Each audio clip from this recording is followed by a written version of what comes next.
Why does the United States support Israel? Well, there's a history, and a very interesting one. It actually goes back a long time. One thing to remember is that Christian Zionism is a very powerful force, which goes back long before Jewish Zionism. In England particularly, Christian Zionism was a powerful force among British elites. It's part of the motivation for the Balfour Declaration and for Britain's support for Jewish colonization of Israel. Remember, the Bible said, and that's a big part of British elite culture. Same in the United States. Woodrow Wilson was a devout Christian who read the Bible every day. So did Harry Truman.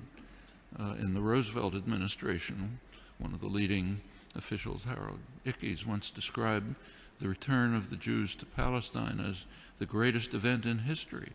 It's realizing the lesson of the Bible. These are deeply religious countries in which the biblical commands, so-called, are taken quite literally. Also, this is just part of colonization. This is the last phase of European colonization. And notice that the countries that are most strongly in support of Israel are not just the United States. It's the United States, Australia, and Canada, the offshoots of England, Anglosphere sometimes called, unusual forms of imperialism.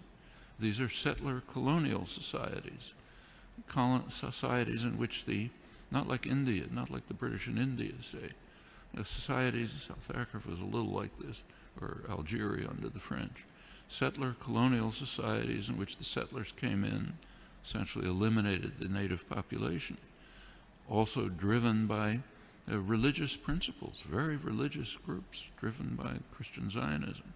Those are major cultural factors. There are also significant geostrategic factors. You go back to 1948, there was actually a split between the State Department and the Pentagon in the United States over how to react to the new state of Israel.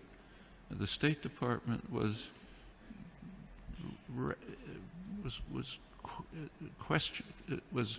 not committed strongly to Israeli conquests, the establishment of the state, and was concerned about the refugees. It wanted an implementation of the refugee problem.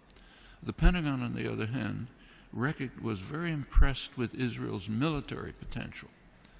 The Israeli military successes, if you look back at the internal record and declassified, the Joint Chiefs of Staff described Israel as the second largest military force in the region after Turkey and a potential base for U.S. power in the region.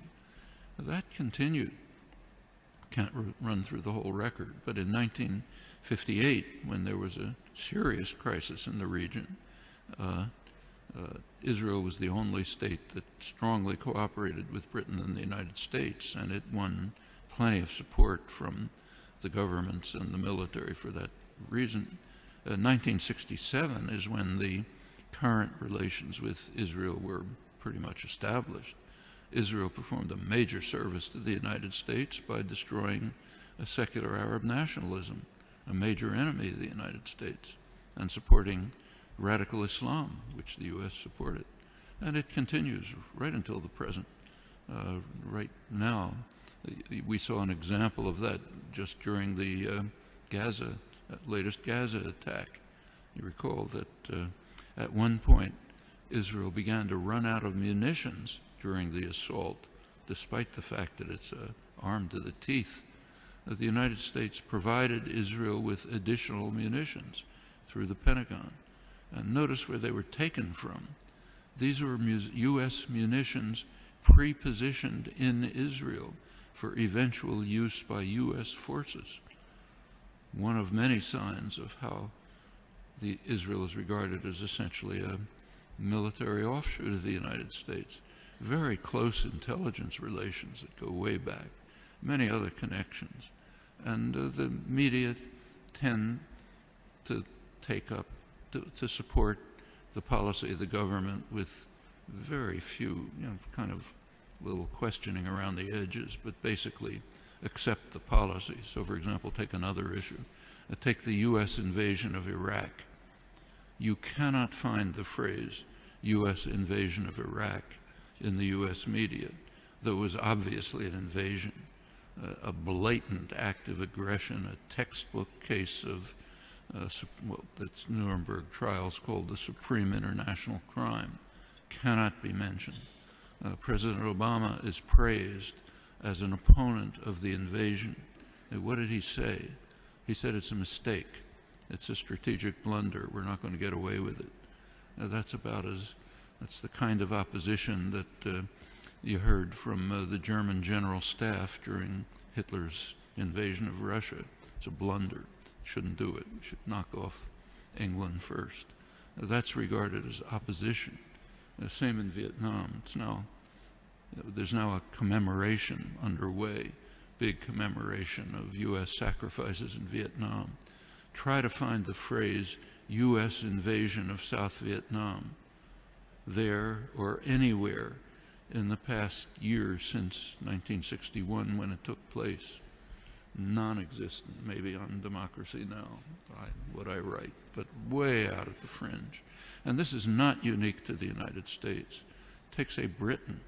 Right now there's interesting debates in the British literary journals, like the Times Literary Supplement, as to whether Britain should finally begin to recognize the genocidal, the word that's used, genocidal character of British colonization hundreds of years ago. Should Britain begin to face it? You can ask that question in many places. The tendency of the intellectual community to go along like a herd in support of state power, private power, is just overwhelming. Intellectuals like to think of themselves as dissident, critical, courageous, standing up against power. Absolutely untrue. You look at the historical record, that's a small fringe, and they're usually punished.